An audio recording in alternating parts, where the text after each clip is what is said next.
ద్రోణాచార్యుల వారు ఇక్కడ తపస్సు చేసినారని ప్రతీత కాబట్టి ద్రోణాచలం అనే పేరు వచ్చిందని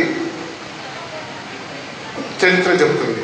అదేవిధంగా ద్రోణాచలంలో ఏర్పడినటువంటి ద్రోణాచలం సేవా సమితి ఇదే విధంగా ఈ కలియుగం అంతం వరకు శాశ్వతంగా ఉండాలని, ఇది రాష్ట్రాలే కాకుండా విదేశాలకు కూడా ఈ ద్రోణాచల సేవా సమితి విస్తరించాలని, వీరు చేస్తున్న కార్యక్రమాలు పవిత్రం కావాలని ఈ సభాముఖంగా తెలియజేస్తున్నాం.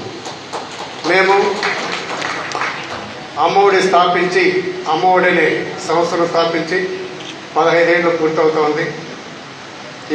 మేము ఎటువంటి కార్యక్రమాలు చేస్తామంటే వీధుల్లో పేరు ఊరు లేకుండా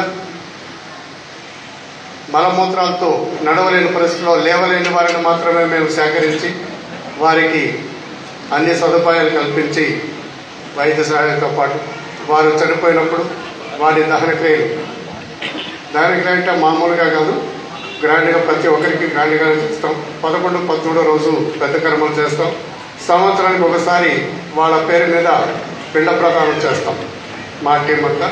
ఈ కార్యక్రమాలు చేస్తున్నప్పుడు స్వచ్ఛందంగా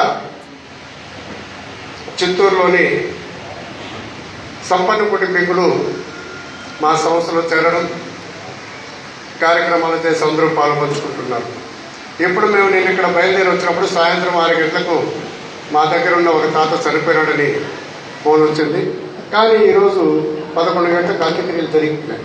అది ఇప్పుడే జరిగిపోయినాయి.